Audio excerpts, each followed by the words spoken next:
नमस्कार गुरुजी। राधे राधे। तो मैं हंसू ढोंडियाल और गुरुजी आज हम जानना चाहते हैं कि ज्योतिष के बारे में कुछ जानना चाहते हैं, तो बताइए कि ज्योतिष के विषय में क्या कहना चाहते हैं आप। ज्योतिष सभी वेदों में, 4 वेदों में जी चक्षु जो है ज्योतिष को कहा गया। जी ज्योतिष में नवग्रह होते हैं। जी उन नवग्रहों का जीवन में बहुत बड़ा रोल होता है, जी जिसमें सूर्य, चंद्र, भूम अर्थात मंगल, बुध, बृहस्पति, जी शुक्र, शनि, राहु, केतु। जी सूर्य हमारे आत्मविश्वास का कारक है, जी चंद्रमा हमारे मन का कारक है, जी मंगल हमारे पराक्रम का कारक है, जी बुध हमारी वाणी का कारक है, जी बृहस्पति हमारे अध्यात्म क्षेत्र का कारक है, जी शुक्र हमारे ऐश्वर्य वैभव का कारक है, जी शनि हमारे समाज का कारक जो है समाज का एक कारक ग्रह है, जी और जो है राहु हमें जो है राजनीतिक क्षेत्र में सफलता या अन्य जितने भी उपद्रवी कार्य होते हैं जी उस क्षेत्र का कारक है। जी ततः केतु हमें आकस्मिक धन लाभ का कारक ग्रह माना गया है। माना गया या फिर हमारे ज्योतिषीय शास्त्र में बताया गया। जी तो गुरुजी अगर हम जैसे कहें कि लोगों को ज्योतिष पे कितना भरोसा करना चाहिए। आंख बंद करके भरोसा करना चाहिए, क्योंकि वेदों में चक्षु का कार्य जी अगर किसी शास्त्र का है, किसी ग्रंथ का है, किसी विद्या का है, तो वो ज्योतिष है। अच्छा, तो आजकल लोग मतलब ज्योतिषी तो आजकल हर कोई ज्योतिषी में वो रुचि रखता है, तो मतलब ग्रहों का सारा खेल रहता है यहाँ पर। ग्रहों का जीवन में आपके उतार चढ़ाव और दुख, बीमारी, तकलीफ, सुख, ऐश्वर्य, व्यापार उन्नति, वैभव, भाग्य उन्नति, ये सब ज्योतिषीय गणना कैलकुलेशन के अनुसार स्पष्ट हो पाता है। जी इवन इतना है कि मनुष्य के जीवन में कब क्या घटित होगा यह भी हम ज्योतिष के माध्यम से जान सकते हैं। तो ज्योतिष के माध्यम से हम अपना भूत, भविष्य, वर्तमान सारा जान सकते हैं। भूत, भविष्य, वर्तमान, बिल्कुल। अच्छा। आप सही कह रहे हैं बिल्कुल। अच्छा, तो आज आपका मतलब ज्योतिष पे क्या वो रहेगा आज। ज्योतिष पे मैं एक विशेष आपको बात बताऊं जी कि ज्योतिष अंधविश्वास नहीं है, ये कैलकुलेशन है। जी और इसका ज्ञान लेना भी बहुत कठिन है। मतलब ये ऐसा नहीं है कि आप मतलब जो है आपने नवग्रहों के स्वभाव गुणों को देख लिया, जी उसके बाद आप ज्योतिष करने लग जाएं या आप बहुत ज़्यादा परिपक्व हो जाएं, ऐसा नहीं है। ज्योतिष विशुद्ध रूप से गणित है, जी कैलकुलेशन है, और उस कैलकुलेशन के अनुरूप ही ज्योतिष फल देती है। जी तो कुछ लोग ऐसा है ना कि ज्योतिष पे भरोसा नहीं करते, कहते हैं कि नहीं ये ऐसा कुछ नहीं है, तो इनका क्या कुछ कहना चाहोगे आप। भरोसा तो देखो करना पड़ेगा जी, क्योंकि अगर सूर्य से हम लोग ऊर्जा पा रहे हैं जी, और उस सूर्य को अगर जो है कोई ज्योतिषी कहता है कि जल दो, हाँ जी, और वो जो है जाकर के जल ना चढ़ाए उसको, तो फिर आप क्या कर रहे हो कि आपको जो है उसी सूरज से ऊर्जा प्राप्त हो रही है जी। और कुछ भी ज्योतिष में उटपटांग तो है नहीं। हाँ जी। कहीं हम ऐसा तो कह नहीं रहे हैं कि भैया किसी कि आप जो है बलि दो जा करके, हाँ जी। या फिर कोई गलत कार्य हम लोग कह नहीं रहे जी। हम केवल धर्म कर्म के क्षेत्र में प्रकृति से जो हमें प्राप्त है जी। उसी को हम जो है उसके प्रति हम अगर शुक्रिया अदा जो है ना अगर व्यक्त करें जी। तो वो जो है हमारे जो मतलब जन्म कुंडली में नवग्रह हैं उससे रिलेट करता है कुछ ना कुछ। अच्छा, तो ये इस चीज को अच्छे से मानना चाहिए और इसका पूरा परिपालन करना चाहिए, जो भी इसका नियम हो चाहिए। और समस्त भूभाग में, समस्त संसार में ही नवग्रह विद्यमान है। अच्छा, इस संसार में ही नवग्रह विद्यमान है। जैसे लाल किताब में हम लोग देखते हैं कि भैया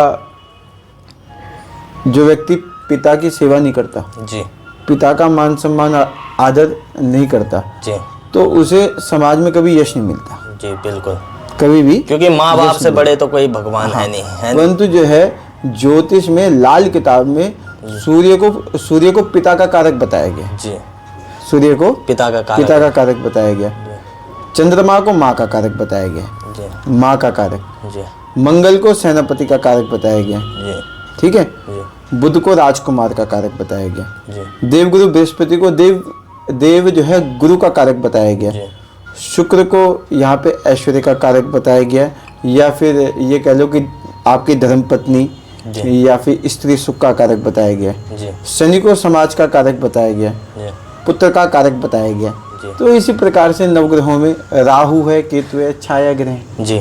तो गुरुजी जिस व्यक्ति का जौन सा ग्रह भारी चल रहा हो तो उसको किस प्रकार के रत्न पहनने चाहिए, उनके बारे में भी जरा हमारे दर्शकों को बताएंगे आप कि। सूर्य के लिए माणिक पहना जाता है। जी।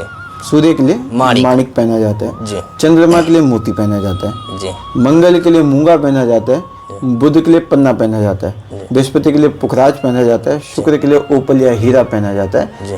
शनि के लिए नीलम पहना जाता है, नीली पहनी जाती है। राहु के लिए गोमेद पहना जाता है और केतु के लिए लहसुनिया पहना जाता है। जी। तो लोगों को भी मतलब जिसके ग्रह जैसे जिस प्रकार के हो उस प्रकार के रत्न पहनने नहीं, चाहिए। जो उसको अच्छा फल देने वाले ग्रह जो है उसकी जन्म कुंडली में कारक ग्रह हो, हमेशा रत्न उसका पहनो।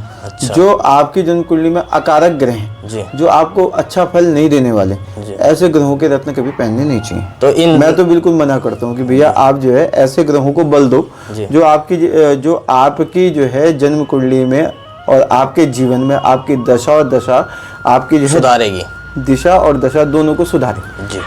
तो रत्न प्रत्येक व्यक्ति को पहनने चाहिए और ये कार्य भी अपना पूरा करते हैं। रत्न प्रत्येक व्यक्ति को पहनना चाहिए। समय का अभाव हो चुका है। हम किसी को ये बोले कि भैया बृहस्पति के आप इतने मंत्रों का जाप कर लो, उतने मंत्रों का जाप कर लो, शनि के इतने मंत्रों का जाप कर लो, उतने मंत्रों का जाप कर लो। आज पैसा कोई खर्चा करना नहीं चाहता है ना, तो कोई बैठे बैठे वो करना चाह रहा। तो बहुत हम लोग कहते हैं कि भैया आप रत्न पहन लो। जी। समय नहीं है, सुबह वही देरी से उठते हैं, सूर्य आसमान पर चढ़ जाता है। 12 बजे जो है आप अगर सो करके उठ रहे हो तो सूर्य को अर्घ्य कैसे दोगे? अर्घ्य देने का एक विधान है। जी। जब सूर्य आपके जो है आंखों के बिल्कुल सामने हो, आप जब जो है हल्की मतलब लालिमा युक्त जो सूर्य है उसको अर्घ्य देने का विधान है। और ऐसा तपता हुआ सूर्य महाराज तुम उसे देख ही नहीं सकते। जी, बिल्कुल। तुम नजरें मिलाना तो छोड़ो, तुम उसकी जो है वो ताप को भी जो है स्वीकार नहीं सकते। तो अब नहीं उठ सकते तो भैया क्या करें, भैया माणिक पहनो। जी, बिल्कुल। तो तब जाकर के हम लोग, परंतु फर्स्ट प्रायोरिटी हम लोग कहते हैं कि भैया पूजा करो, क्योंकि जो आप अपने हाथों से कर ले रहे हो वही फ्रूटफुल है, वही लाभ देगा। जी। तो गुरुजी हमारे बहुत बड़े ज्योतिष के विशेषज्ञ हैं और अगर आपको अपनी जन्म पत्री या किसी भी प्रकार का समस्या का समाधान कराना हो तो हमारे गुरुजी से आकर मिल सकते हैं। और गुरुजी आपका एड्रेस कहाँ पर है? ये रानीपुर मोड़ पे है, चंद्राचार्य चौक के पास में। जी। नियर बाय हरिहर मंदिर जहाँ पे कि हम लोग ठाकुर जी आप देख रहे हैं। ये ठाकुर जी तो ठाकुर जी के जो है सेवक हैं हम लोग। जी। तो उनकी सेवा करते हैं। तो गुरुजी ठाकुर के बारे में भी आप, ठाकुर जी की चर्चा आ गई तो 2-4 शब्द ठाकुर जी के लिए भी। देखिए इनकी सेवा तो प्रेम की सेवा है। जी। इनकी सेवा प्रेम की सेवा है। हाँ जी। कोई पूजा पद्धति, कोई विधान इनकी जो है सेवा से नहीं है। और जिस भाव से आप ठाकुर को रिझा सकते हो उस भाव से आप ठाकुर को रिझाने का प्रयास सबका रहता भी है। और लड्डू गोपाल की सेवा कैसी होती है? लड्डू गोपाल की सेवा लाड की सेवा है ना। सुबह आप उनको थापन भोग लगाते हो, उठाते हो, उनको घंटी बजा करके उठाते हो, फिर जो है उनको सुंदर जो है उनके लिए चाय नाश्ता कुछ इस प्रकार का रखते हो। उसके बाद उनको नहलाते धुलाते हो, फिर उनका सुंदर श्रृंगार करते हो, फिर उनको नाश्ता चाय इत्यादि का भोग लगाते हो। उसके बाद जो है दोपहर में जो आप खाते हो वो उनको भोग लगाते हो, रात्रि जो आप खाते हो वो उनको भोग लगाते हो, है ना। शाम को चाय पकौड़ा नाश्ता इस प्रकार का कुछ अगर आपका रहता है तो वो आप उनको खिलाते हो। उसके बाद रात्रि जो है शयन भोग में जो कहते हैं कि पूर्ण भोजन तो है ही है। उसके बाद रात्रि जो जैसे कहते हैं शयन भोग, तो उसमें दूध का गिलास भोग लगाते हो कि भैया जैसे एक बालक होता है रात्रि जो है उसको दूध की आवश्यकता रहती है तो एक दूध का गिलास वहाँ पे रखते हो और कुछ मीठा जो है साथ में भोग लगाते हो। तो इस प्रकार की ठाकुर जी की सेवा है। और हमारे शिव्य ठाकुर हैं, इनकी सेवा से कुछ कामना जीवन में शेष नहीं बचती। इनकी सेवा से कुछ भी कामना मन में शेष नहीं बचती, क्योंकि सब कुछ ये बगैर मांगे आपको देने वाले। तो इस प्रकार की सेवा ठाकुर सेवा है। तो हमारे गुरुदेव जो कि ठाकुर जी के सेवक भी हैं और ये यहाँ पर हरिहर मंदिर में ठाकुर जी विराजमान है। तो आचार्य जी से आप मिल सकते हो। और समय क्या रहता है गुरु जी आपका मिलने का? 12 बजे तक तो मंदिर की सेवा का कार्य रहता है जी। 12 बजे के बाद हम लोग इधर आते हैं 12:30 बजे के आसपास। जी। 12:30 बजे से लेकर के 2:30-3 बजे तक हम लोग यहाँ बैठते हैं और फिर उसके बाद थोड़ा घर जाते हैं। घर जा कर के थोड़ा भोजन प्रसाद इत्यादि ग्रहण करने के बाद थोड़ा विश्राम जी। और फिर 5 बजे से फिर से जो है अपने ठाकुर जी की सेवा में रहते हैं और 8 बज जाते हैं, 8:30 बजे तक रहता है वो संकीर्तन रहता है शाम को 7 बजे से 7:30 8 बजे तक। तो इस प्रकार से जो है पूरा दिनचर्या रहता है। तो मित्रों, अगर आपको गुरुजी से मिलना हो और जैसे भी अगर आपको यहाँ पर ना मिले तो आप मंदिर में जाकर गुरुजी से मिल सकते हैं, संपर्क कर सकते हैं।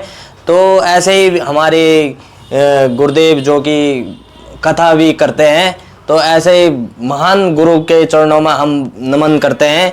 तो मिलते हैं दोस्तों आपको अगले नए वीडियो में। तब तक के लिए जय श्री राधे, जय जय श्री राधे, राधे राधे। हर हर महादेव।